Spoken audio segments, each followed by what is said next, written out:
사랑하는 시흥동산교회 성도 여러분, 2021년의 절반이 지나가고 오늘은 하반기 첫날 7월 1일입니다. 코로나로 인해서 마스크를 쓴 채로 답답하고 숨막히는 시간을 지내왔지만 하반기에는 백신도 원활하게 공급되고 또 마음의 두려움도 사라져서 더 활기차고 행복한 하반기가 되길 축복합니다. 7월부터는 야고보서의 본문이 시작됩니다. 야고보서는 신약의 잠언이라고 불릴 만큼 많은 영적인 교훈과 지혜를 담고 있습니다. 짧은 서신이기 때문에 앞으로 불과 약 열흘간만 이 편지를 묵상하게 될 텐데요. 굉장히 짧으면서도 임팩트가 있는 이 말씀, 여러분들이 깊이 묵상하신다면 여러분들의 지능지수까지는 모르겠지만 영성지수와 여러분들의 지혜지수가 크게 상승하게 될 줄 믿습니다. 자, 그럼 오늘 2021년 7월 1일 목요일 시동을 위한 메시지 지금 시작합니다. 오늘 우리에게 주시는 하나님의 말씀은 야고보서 1장 1절에서 11절의 말씀입니다. 야고보서 1장 1절에서 11절의 말씀. 자, 이 야고보서는 누가 누구에게 쓴 편지인가? 야고보서의 저자는 야고보입니다. 그런데 문제는 성경에 야고보라는 이름을 가진 사람이 한 5명 이상 등장을 하는데요. 그 5 중 어떤 야고보일까라는 것이 한때 논쟁이 있었습니다. 하지만 어려운 논쟁은 아니었어요. 많은 학자들이 입을 모으길 이 편지는 예수님의 동생이자 예루살렘 교회의 수장이었던 야고보가 쓴 편지다라는 것에 동의를 했습니다. 야고보는 태어나자마자 예수님과 한 가정에 살면서 함께 놀고 함께 먹고 함께 많은 추억을 공유한 형제였습니다. 하지만 어느 날부터인가 자기 형이 밖에서 이적을 행하고 메시아로서 존재를 드러냈을 때 야고보는 자기의 형이 메시아라는 사실을 도저히 믿을 수가 없었을 거예요. 야고보로서는 너무나도 당연한 것이지 않겠습니까? 나랑 같이 장난치고 코 올리면서 놀던 형이 하나님의 아들 메시아라고 믿겨지지가 않는 것이죠. 하지만 훗날 그는 예수님이 십자가에 달려 돌아가시는 것을 목격했고요. 또 그렇게 돌아가신 예수님이 사흘 만에 부활하신 것까지 자신의 두 눈으로 목격을 하게 되었습니다. 그러자 더 이상은 자기의 형이 진정 메시아라는 사실을 부인할 수가 없었던 것이죠. 결국 그는 예수를 하나님의 아들 메시아로 믿게 되었고요. 그뿐 아니라 후에는 복음의 진리를 담대하게 전하는 초대교회의 기둥과 같은 존재가 되었습니다. 자, 그렇다면 그는 이 야고보서의 이 편지 누구에게 쓰고 있는 것일까요? 수신자가 누구인가? 우리 1절 말씀을 보면요.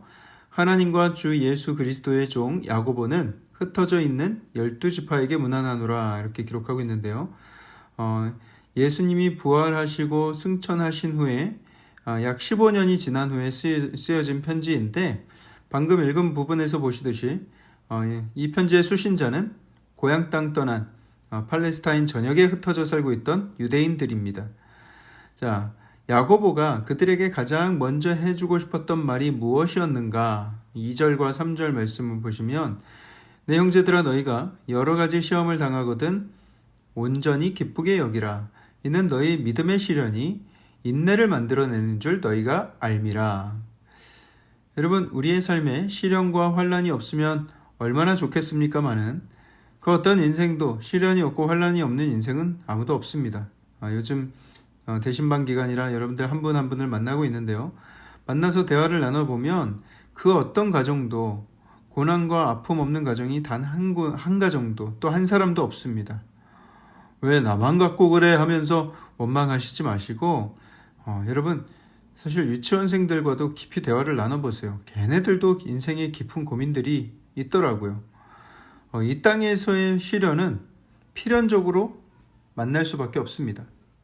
하지만 그 시험이야말로 우리가 순례자로서 이 땅을 살아가는 이유이기도 합니다. 우리는 시험을 지나면서 하나님의 살아계심과 역사하심을 경험하게 됩니다.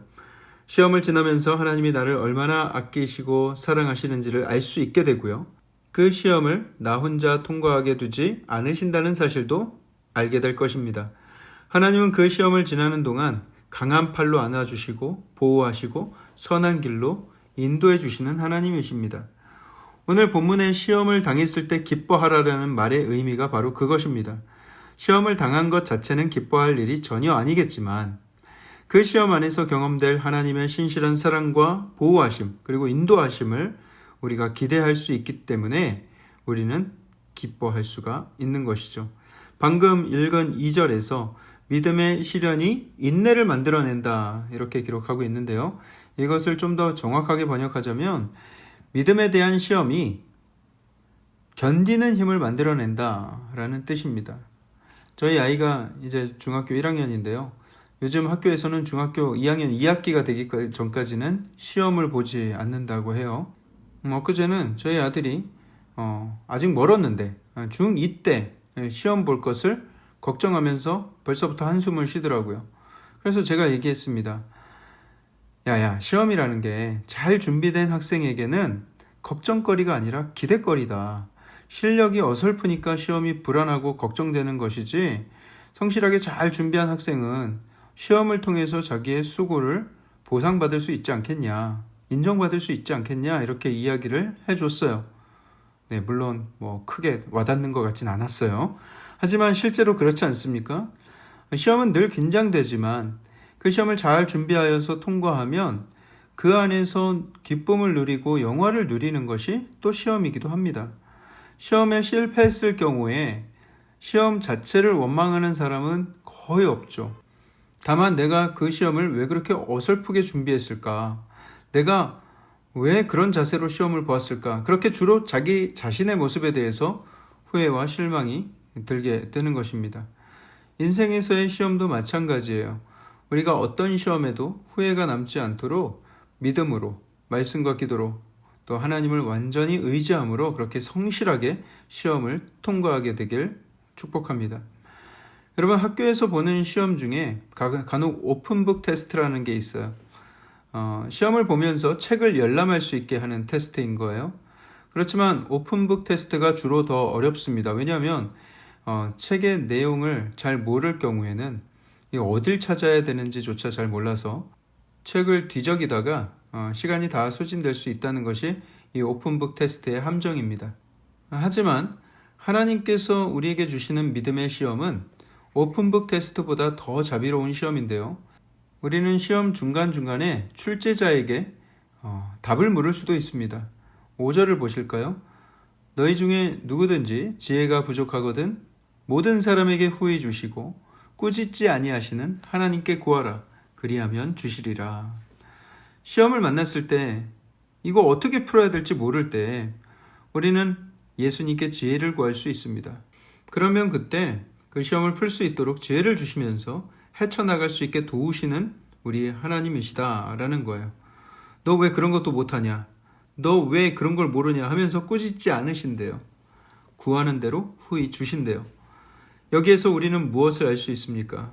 하나님이 우리에게 시험을 주시는 목적은 우리를 실족시키시고 넘어뜨리시고 좌절시키시려는 의도가 아니라 더 단단하게 만들고 더 지혜롭게 만들고 더 훌륭한 성품의 주의 사람으로 만들기 위함이다 라는 것을 우리는 알 수가 있습니다. 9절에서 11절을 보시면 부한 사람과 가난한 사람에 대해서 말씀을 하시는데요. 낮은 형제는 자기의 높음을 자랑하라. 또 부한 자는 자기의 낮아짐을 자랑하라 이렇게 말씀을 하죠. 가난하다고 해서 사회적 지위가 없다고 해서 사람들 사이에서 기죽거나 주눅들지 말고 오히려 자신이 자랑할 수 있는 부분, 남들보다 탁월한 부분을 내세울 것을 말씀하고 있는 것입니다.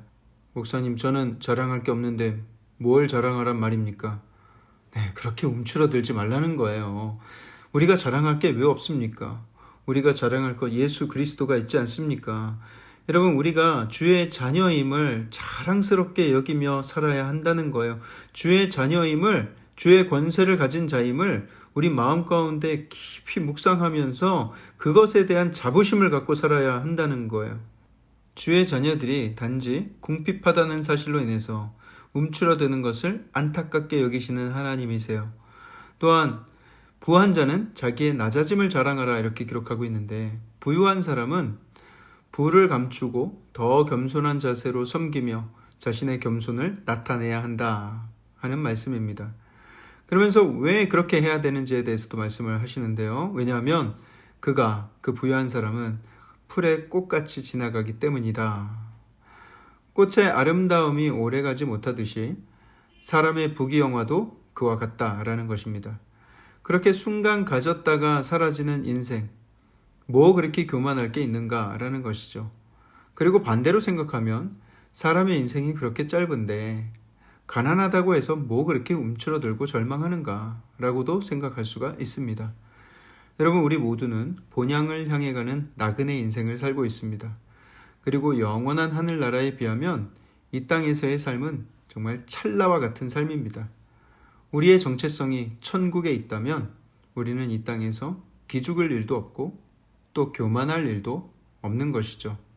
이 땅에서의 삶에 하나님과 늘 동행하며 주님 주시는 자신감을 가지고 또 주님 주시는 겸손함을 가지고 이 땅을 살아가는 주의 백성들 되길 주님의 이름으로 축복합니다.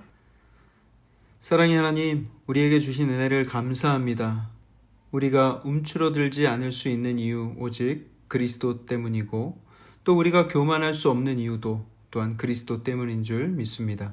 하나님, 우리 마음 가운데 늘 그리스도와 동행하며 천국 백성임을 자랑스럽게 여기며 아버지 본향을 향해 하루하루를 정진하며 살아가는 우리의 삶이 되게 하여 주시옵소서. 이 모든 말씀을 살아계신 예수 그리스도 이름으로 감사하며 기도합니다. 아멘.